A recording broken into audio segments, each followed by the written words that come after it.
Hello, everyone, and welcome back for another episode of Conversations at the Intersection of Cutting Edge Science and Spirituality. I am Jennifer Cahill, and it is my privilege and honor to get to moderate these two brilliant gentlemen, Dr. Deepak Chopra and Don Hoffman. Don Hoffman received his PhD from MIT and is a professor emeritus of cognitive science at the University of California, Irvine, as well as being a best-selling author of the book, The Case Against Reality: Why Evolution Hid the Truth from Our Eyes. And of course, we have Deepak Chopra, who has authored over 90 books, including numerous New York Times bestsellers. Many of these books have been translated into 43 different languages around the world. He is a pioneer at the intersection of integrative medicine and personal transformation, and I'm so grateful that we get to bring you yet another one of these conversations. So in inspiration for today's talk, I was speaking with Deepak and Don before the show, and Don shared with me that in all these brilliant interviews that he's doing around his book, The Case Against Reality, and his actual mathematical formula for consciousness, which was one of the last episodes that we did, he gets asked the same recurring questions over and over. If this is all consciousness and one consciousness observing itself through these different avatars and VR headsets, what about procreation? What about mental health? So I'm going to draw from some of the questions that Don has been asked over the last several years since his book got published. And then we're going to give the opportunity for Don and Deepak to comment on it so that we can integrate the science and spirituality of consciousness being fundamental. So let's begin today with something that's very near and dear to all of our hearts, which is the idea of mental illness. Don, in one of the questions that you sent me, the person asks, how does mental illness or developmental disabilities play into virtual reality?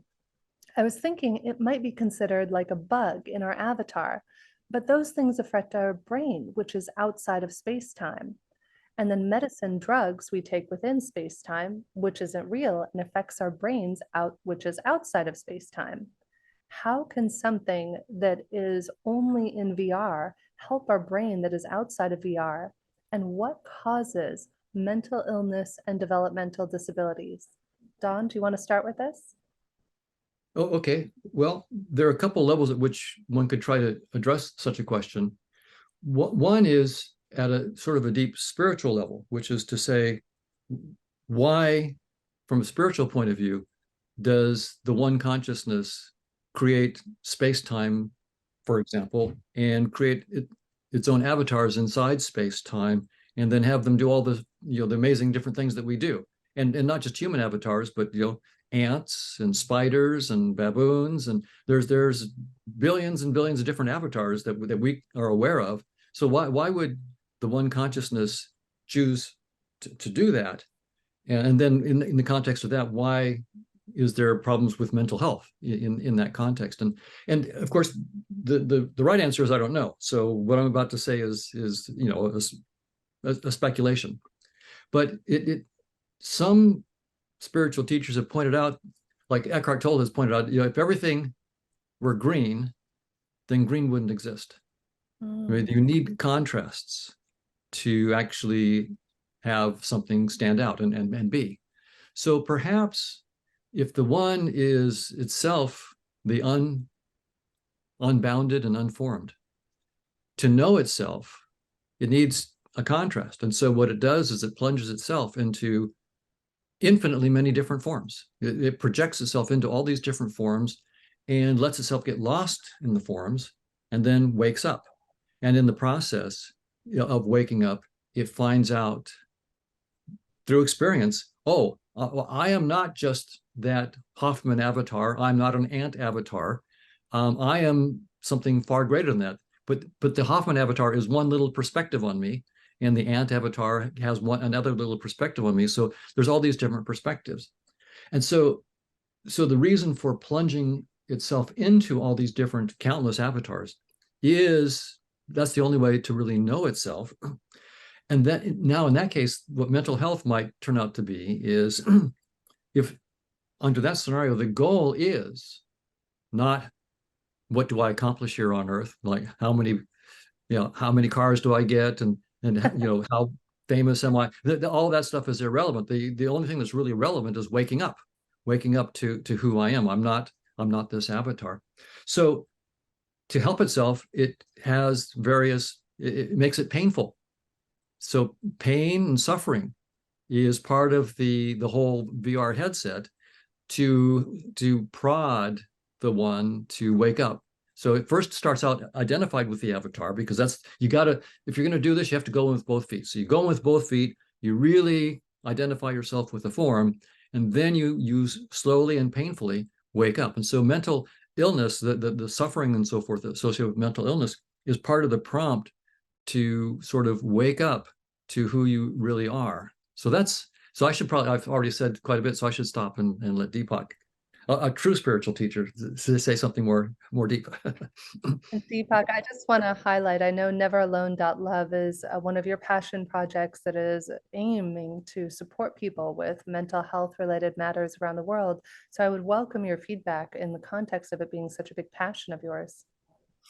Well, yes, no, to elaborate on that, we just in the last 2 weeks launched 2 online certification courses.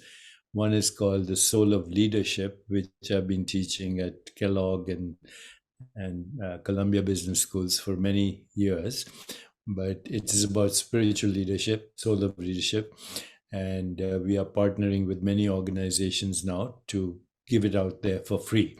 So Soul of Leadership is online for free if you go to Chopra Foundation Institute, which is cfi.choprafoundation.org.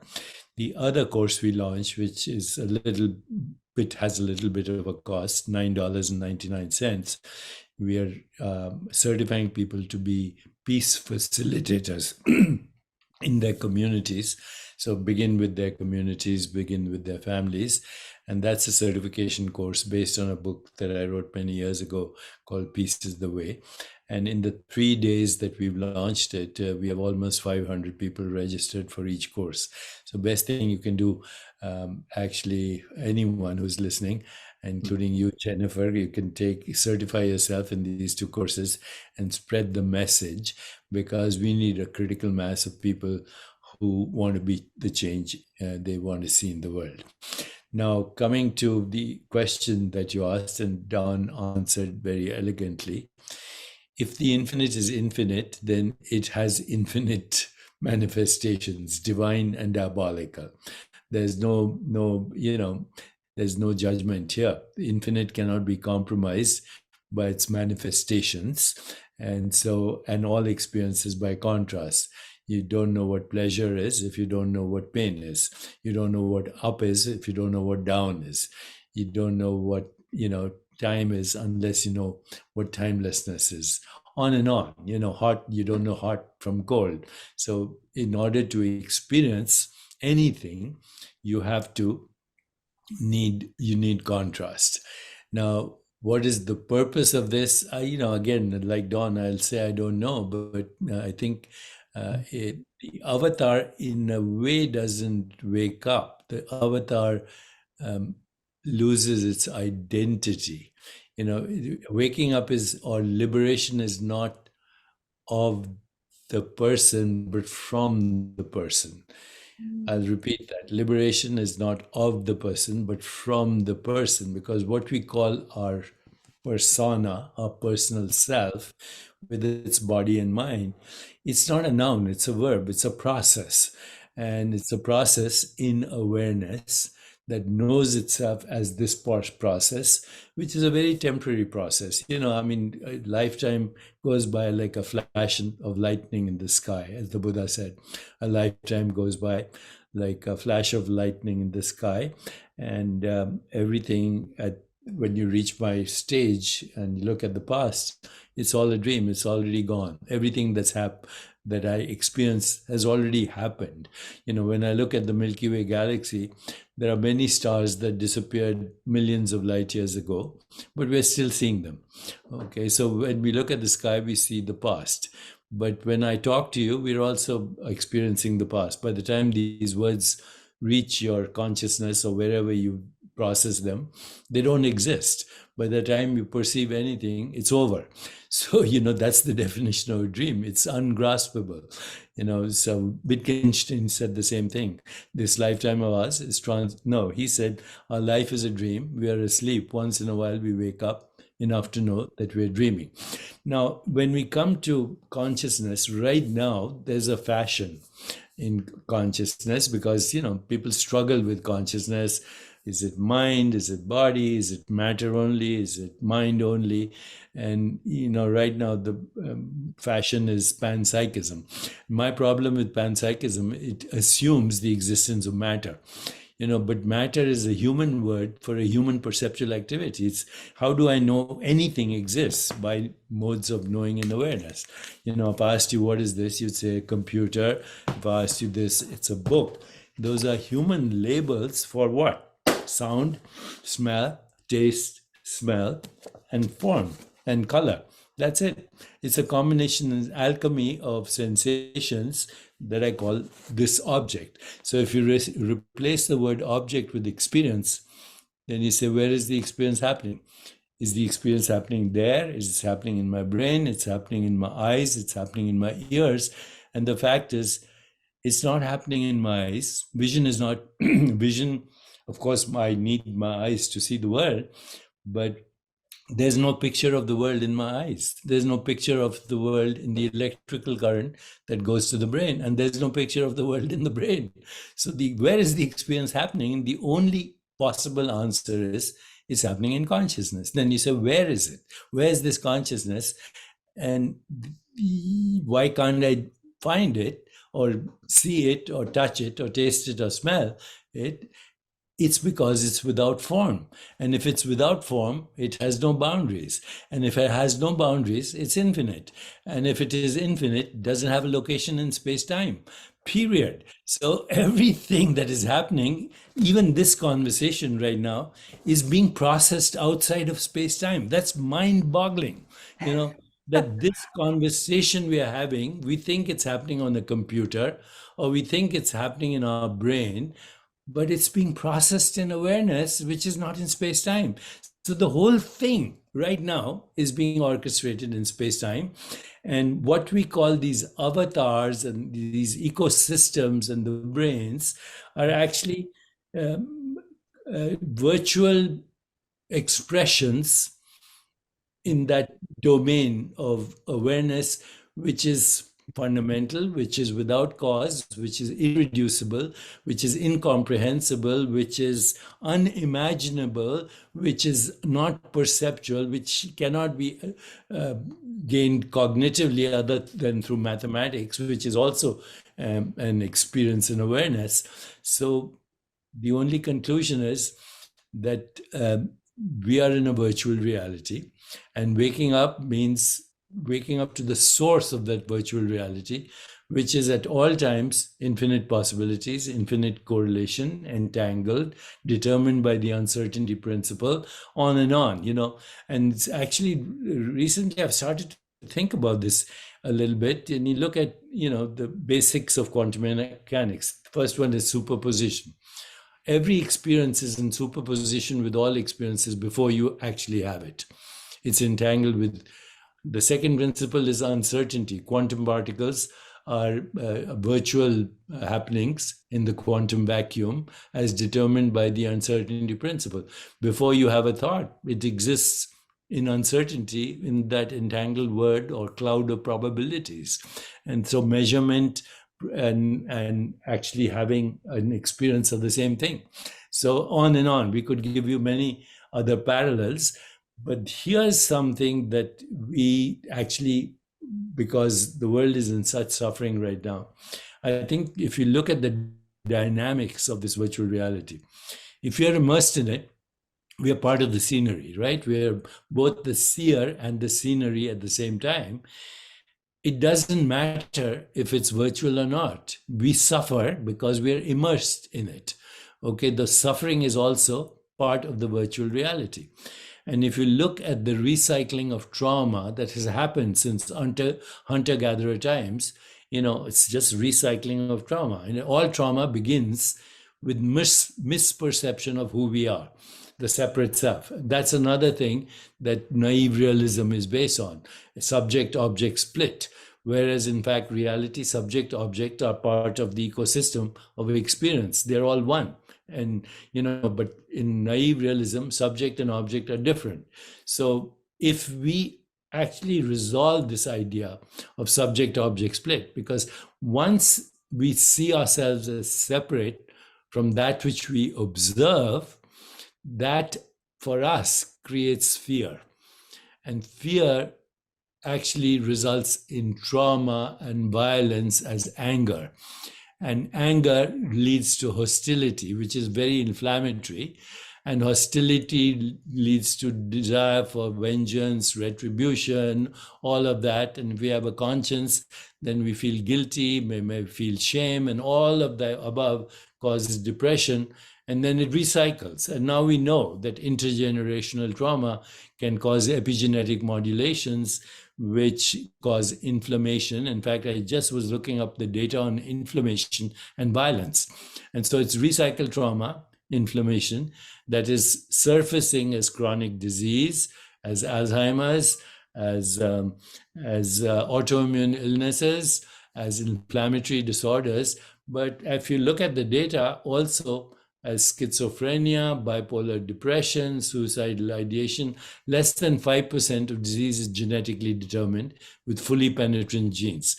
The hope is that we'll have gene editing and all these new technologies, messenger RNA, to get rid of that 5%, which is also, by the way, the recycling of the experiences of our ancestors. And 95% is epigenetic, which means epigenetic modulation through precise mechanisms like methylation, deacetylation, but it results in inflammation and trauma and the recycling of disease in future generations. One way to tackle this whole thing right now is to address it purely in terms of inflammation, and that comes from the separate mind.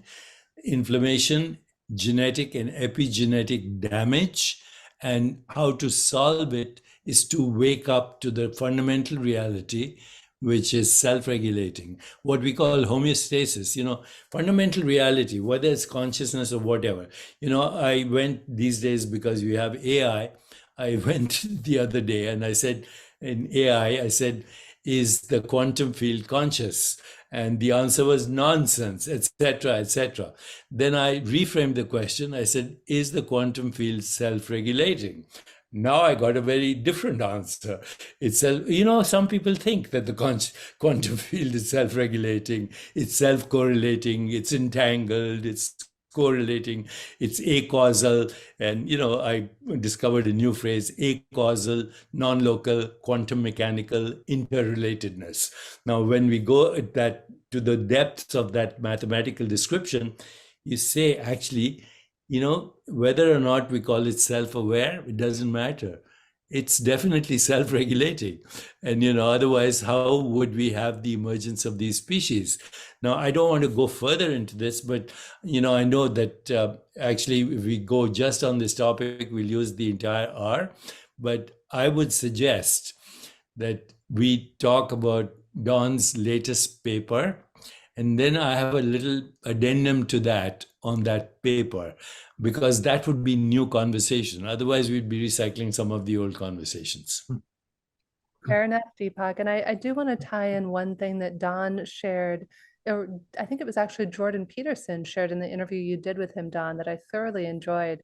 And going back to the earlier point of why do we have these experiences? Why would there be pain and mental health and so forth, crises?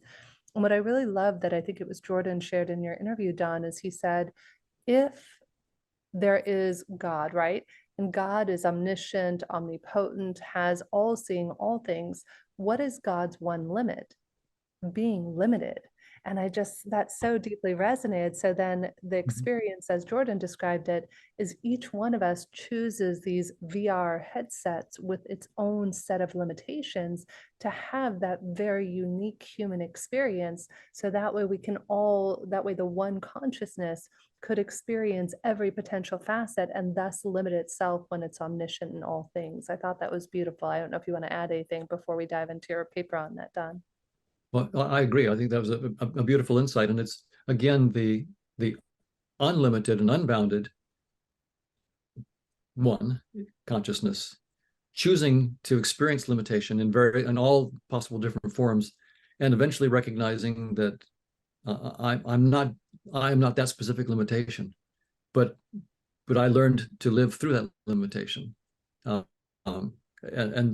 so we are that. The infinite cannot be compromised by its finite limitations. That's it. Right. That's right. Just like the wave, the bottom of the ocean cannot be compromised by a blip of the wave on the surface of the ocean. Right. The awareness of an experience is independent of the experience. Beautiful, Deepak. So onto your paper, Don, you wrote this incredible paper that we talked a little bit about quite a lot about during one of our last interviews we did a few months back. Would you like to share with us? I know you have had some new breakthroughs and some new support from physicists that I know you've been wanting to share with us. Right. So the start of this paper is the discovery by physicists, high energy theoretical physicists, that space-time isn't fundamental. The way they put it is space-time is doomed. So David Gross and Nima Arkani Hamed and others have been saying this for quite a few years. But they're not just saying space-time is doomed, it's not fundamental. They're actually finding new structures beyond space-time. And this has all been the last 10 years that they found these new structures. And one of the deepest structures is something called decorated permutations, which is like shuffling. A permutation is like shuffling cards. It's changing orders. And so we have this Markovian dynamics of conscious agents that we've been working on. That's also, from our point of view, beyond space-time. And some conscious agents might have a VR headset of space-time that they use to interact with other conscious agents. So we decided, well, the physicists have found these new structures beyond space-time, like decorated permutations. If we want to map our theory of conscious agents with scientific precision into space-time, we should map our stuff onto decorated permutations first, and then they can take us from decorated permutations all the way into scattering amplitudes inside space-time.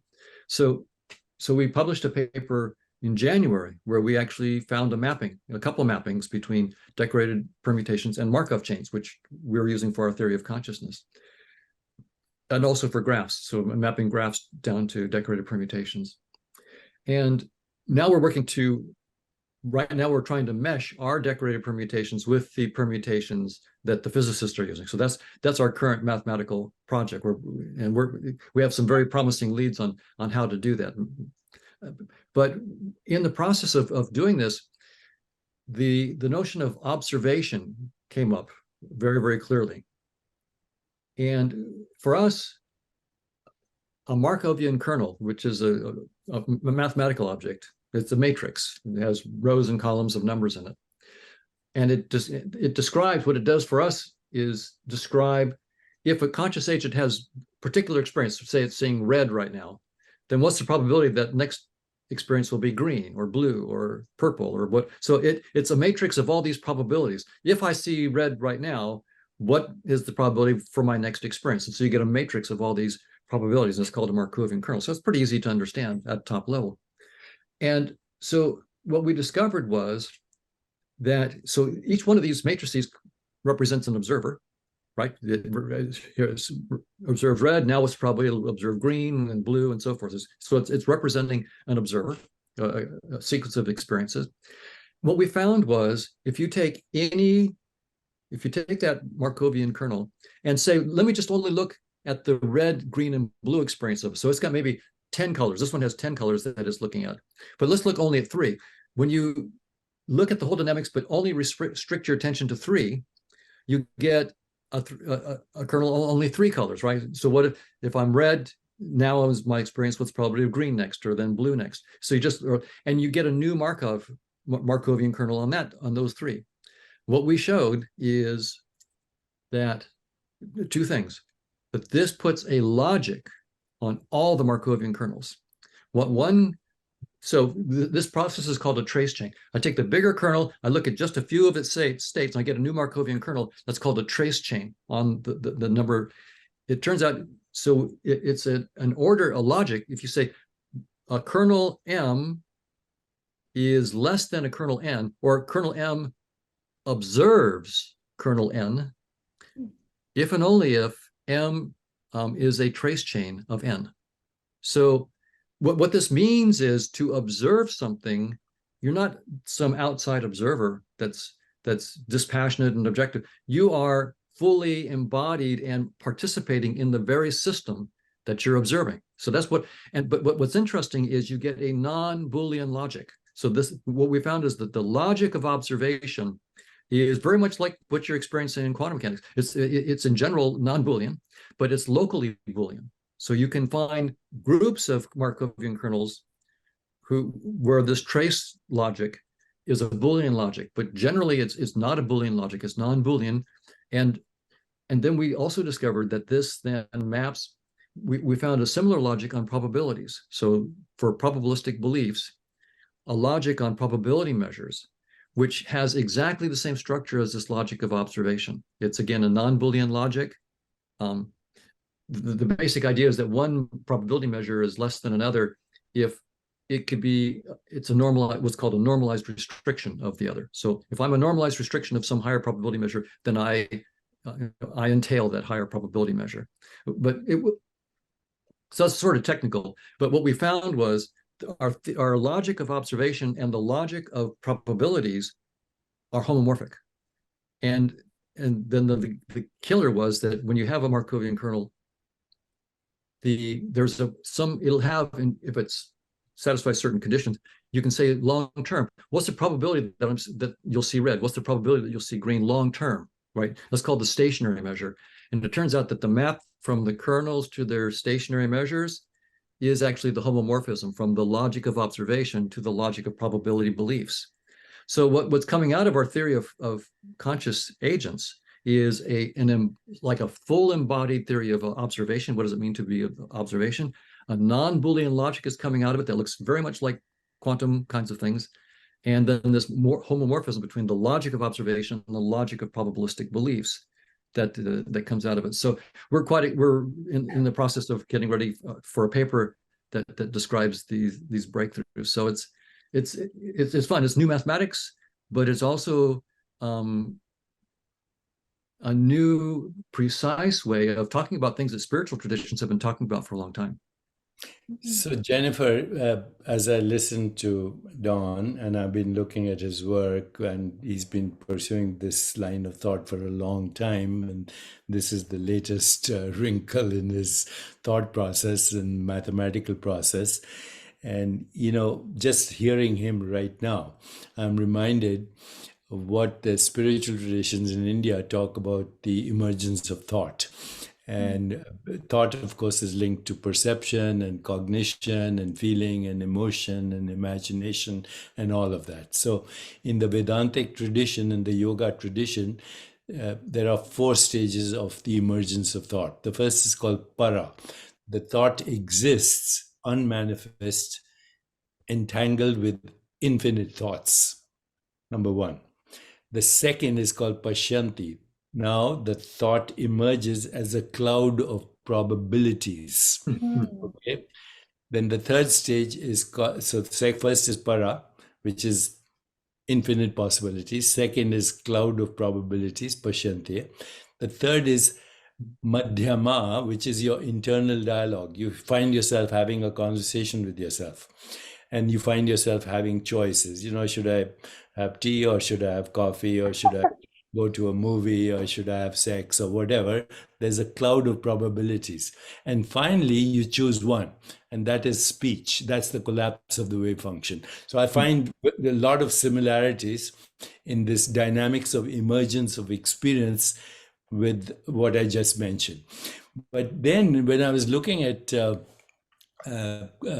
Don's latest paper, not that I understand the mathematics, but I was still struggling with it.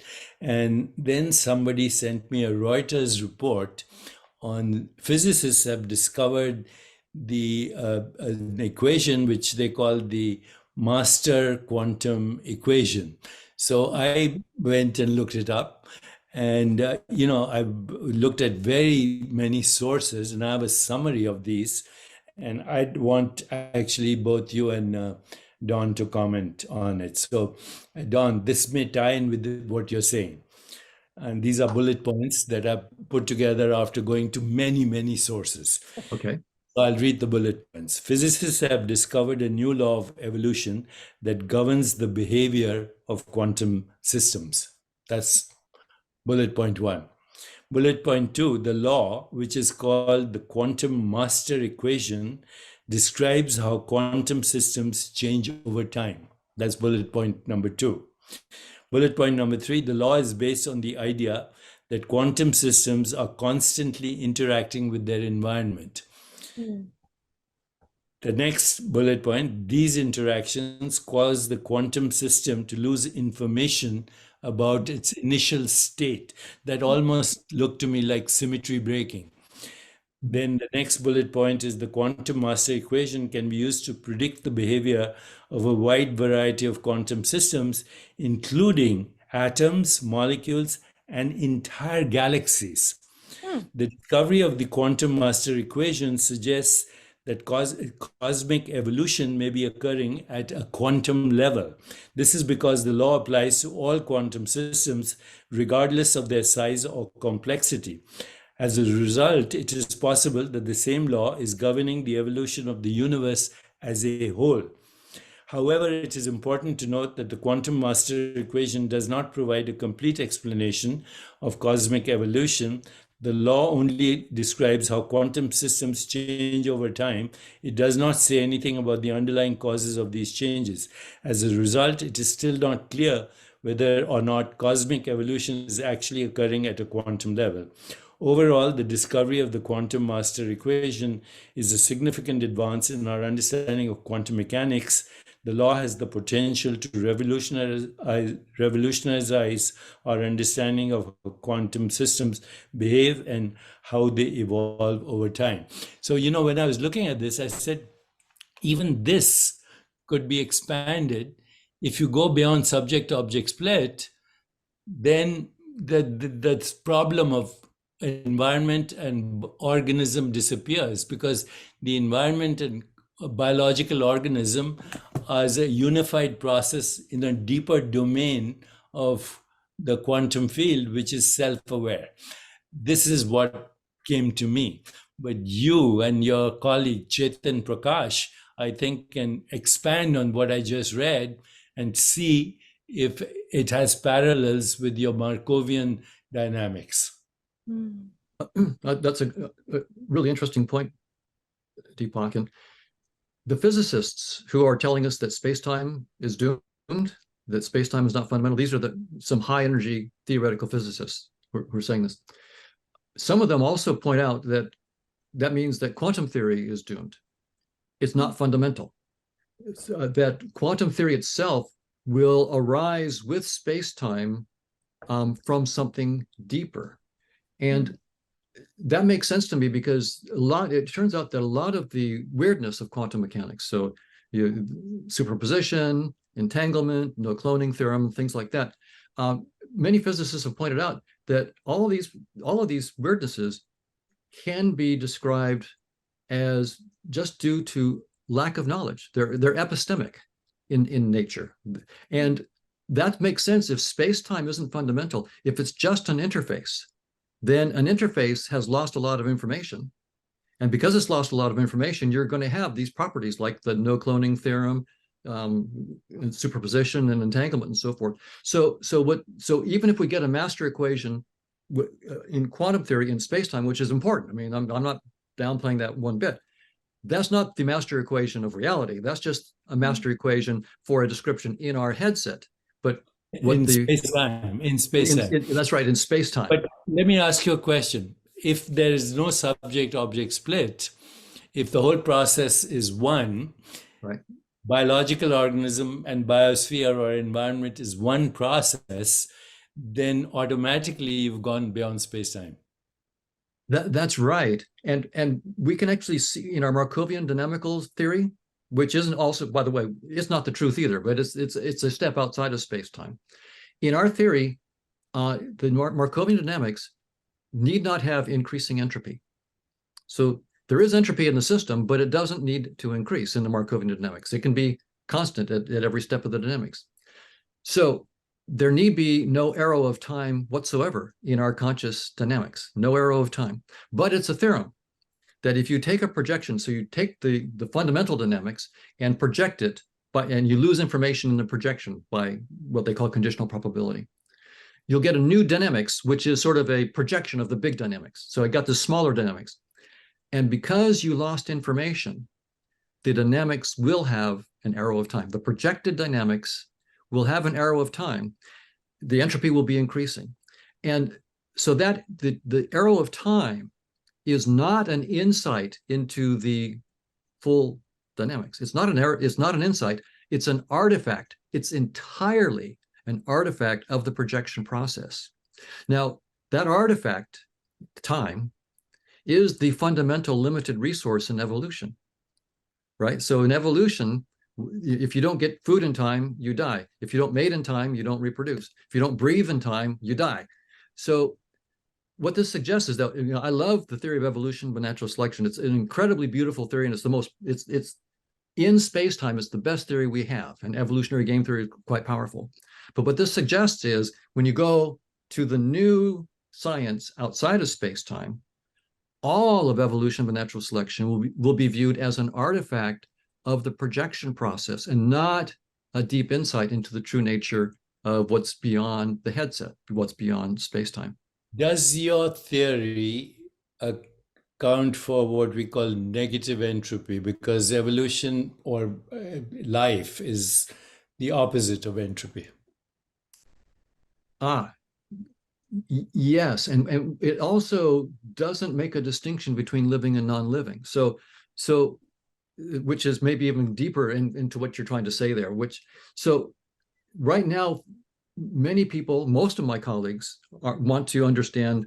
They think that there's a principal distinction between what we call living systems and non-living systems, or conscious systems and unconscious systems. And if you're a physicalist, of course, that makes sense. You start off with the idea that the Big Bang, it was just unconscious matter, it wasn't living, but now we have life and we have consciousness. So clearly somehow certain systems became alive and certain systems became conscious. So we have to figure out which systems are alive and which ones are conscious.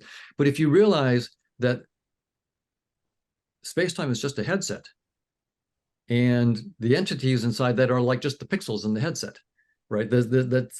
And even the arrow of time inside of space-time is an artifact of the projection process. It's not an insight.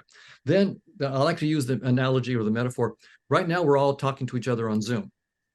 And so I see Jennifer and Deepak, I see pixels of your face, the pixels for Jennifer's face, but then behind her, I see pixels of just a wall or a screen. Now, I'm getting insight into Jennifer's consciousness from smiling and so forth from some of the pixels of her face, but no insight about consciousness from the walls. So I might be tempted to say there are some pixels that are conscious and other pixels that are not. Well, of course, that's a rookie mistake. The pixels are just pixels. Some pixels give me insight into consciousness, other pixels do not. So space-time is just a VR headset. Some pixels give us insight into consciousness, others don't. But there is no principal distinction between conscious and unconscious pixels inside space-time. So the distinction that we try to make between living and non-living physical systems is not principled, and also the distinction between conscious and unconscious systems. So many of my colleagues who are studying mathematical models of consciousness are trying to predict which physical systems are conscious and which ones are not. And I'm saying that whole project is wrong-headed. Yeah, It's just, if it won't you're work. asking the wrong question, then You're asking the wrong that's question. the observer bias. You're going to find things that prove that from an observer standpoint. You can always find something to prove your point, but then that's not taking into account, like you said, Don, moving outside of it, like there are no conscious versus unconscious pixels. It's just all consciousness, right? That's right. And they're even having trouble trying to prove their points within space-time. So the question I like to ask them is, so you say that you can show a theory of a mathematically precise scientific theory of consciousness starting with space-time as the fundamental, like particles in space-time, maybe integrated information theory or orchestrated collapse of quantum states of neuronal microtubules or global workspace. And you're going to explain how, the taste of chocolate, the smell of garlic, the feeling of pain in my right big toe, how those are going to emerge. So what I do at various conferences, I ask my friends and colleagues, okay, so what specific conscious experience can you do? What's the integrated information theory that must be, or integrated information pattern that must be the taste of chocolate, or whatever one you want? Can you give me one? And right now they're batting zero, and they've been at it for decades. So they have no specific conscious experience that they can point to say, our theory has now said this pattern of orchestrated collapse of quantum states of neural microtubules must be the taste of chocolate. It could not be the smell of vanilla. We now have one. There's nothing on the table. So these are theories with no specific successes at all on any specific conscious experiences. And so eventually that's going to tip the scale. They're going to realize, these are brilliant. These are my friends and colleagues. They're brilliant. If they could have solved it this way, I think they would already have made great progress. They're going to realize it's not because they're dumb, it's because the problem that they're trying to solve is formulated incorrectly. Space-time is not fundamental. And the physicists are telling us that. The high energy theoretical physicists are telling us space-time is not fundamental and reductionism is doomed. So all these reductionist approaches to consciousness are doomed. And so I can't wait till my colleagues switch gears, because then their brilliance will actually pay off. But right now they've chosen a problem that can't be solved. So Don, the final question, because I know we're almost at time today, gentlemen, and hopefully we'll be doing another one of these in the next month or so, I believe, is the question of the human side of it. Right now, for better or for worse, we are conscious agents having a human experience in space-time. And I know a question that comes up a lot, Don, and you and I discussed it actually over the tea we had a couple of months ago, is what's to stop us then from just running amok, raping, pillaging, hurting people, killing ourselves? Why even live? Why pay our bills if this is all just one big projection into space-time of consciousness experiencing itself as us? Well, I could say something, but of course, then I should defer to Deepak, who's far more expert on this. But I'll suggest that the reason that the one is taking on various avatars is to recognize, to wake up, recognize itself in these various forms. And in some sense, when I haven't awakened, I view Deepak and Jennifer as separate entities from me that I need to compete with and maybe fight or whatever. But when I wake up, I realize, oh, well, Deepak and Jennifer are just me talking to myself through different avatars. And that is the definition of love. When I recognize you as not separate from me, but as in fact me just under a different avatar, that is love. And so that's sort of what the whole point would be from my point of view. But I, of course, defer. Yes, and I love that, Deepak. Don, you actually said something about that. That was one of my favorite quotes from you lately. I think I sent it to you, that I and you are in fact just one consciousness looking at each other through different avatars. So I love that. And Deepak, would love to hear your 2 cents on this from a spiritual standpoint. Well, love is a better word for non-duality. That's all. When you say love, people understand. When you say non-duality, they don't understand. Or when you Exactly. say, subject and object are one, they don't understand. But when they say love, at least they get a feeling for what that means. But taking up on what you asked and what Dawn explained is, it feels good to upgrade the illusion. At the same time, there are people who enjoy horror movies and you can't criticize them. Yeah, so, you can downgrade the illusion or you can upgrade the illusion. And I prefer watching happy movies with happy endings and love stories, but there are people who enjoy the other. And so, in the infinite scheme, I accept all of that. But going back to Dawn's question, this brings up a very important question, Dawn and Jennifer. There are 2 fundamental questions in science. There are 2 open questions. There are 125 open questions. But the first one is, what's the universe made of, right? If what you're saying is true, then the universe is not made of anything. Okay. And then the second question is, what's the biological basis of consciousness, which assumes that the universe is made of something, right? So both those questions are wrong questions. And as long as we keep asking the wrong questions, we can't hope for answers. The universe is made of nothing, whatever it is. Fundamentally, it's nothing perceivable or conceivable. Okay, whatever it is. Mathematically, maybe one can conceive it, but it's very bewildering. As some physicists said, reality is not only stranger than we think it is, it's stranger than we can think. I don't know who said that, but that's very accurate. But if whatever it is that creates the universe is not objective matter, or what we call the ontological primitive of the universe as force fields, particles, and matter and space-time, then the question itself is doomed. And then the second question, what's the biological basis of consciousness, is also doomed, because biology is an experience in consciousness as well, in the form of cognition and perceptual activity. So we are asking the wrong questions. I love that, Deepak. You just hit on something that hit me like a ton of bricks when you said that. Earlier, you were referencing, hey, we can go on AI, and I went on and I asked this. The answers we get are only as good as the prompts we ask. And that's what I just got very clearly from what you shared. We're asking the wrong prompts. You can ask AI anything, but if you ask it the wrong prompt, it's not ever going to be able to provide you with what you're looking for.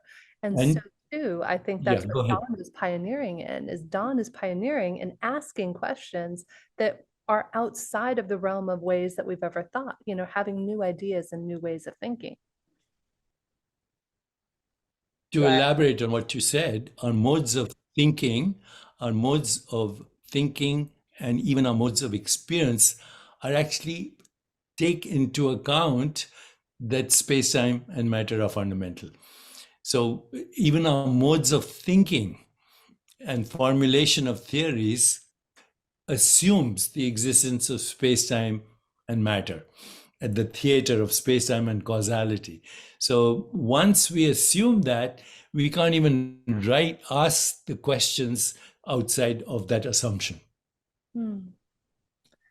Well, guys, I think this might be a cliffhanger. Any closing thoughts from you, Don, before we wrap today's show? Yeah, I'll just say that what's remarkable about science in this particular situation is that it's our own rigorous physical theories of space-time that have told us that space-time is doomed. The scientific theories tell us that at 10 to the minus 33 centimeters, 10 to the minus 43 seconds, it ceases to have any operational meaning. And that's the glory of science. The mathematical models in science, done properly, tell you not just the scope of the theory, but also the limits of the theory. They tell you where the theory reaches its limits. And so we know that space-time cannot be fundamental because of our mathematical model of space-time. And that's where I would love to have the rigor of science move into the realm of spirituality, because we know in spirituality, pointers are just pointers. But the pointers we have right now in spirituality don't tell you their own limits. I would love to have a new set of pointers in spirituality that actually tell you their own limits precisely, so we'll know when to drop that pointer and look for deeper pointers in the spiritual realm. Beautiful. Well, thank you, Don. Deepak, as always, it's a pleasure to be here with both of you and to engage in these profound conversations and inquiries into what is consciousness and solving this hard problem of consciousness. I am Jennifer K. Hill, and you've been here with me with the esteemed Don Hoffman and Deepak Chopra, and we look forward to having you tune in for one of our next conversations at the intersection of cutting-edge science and spirituality.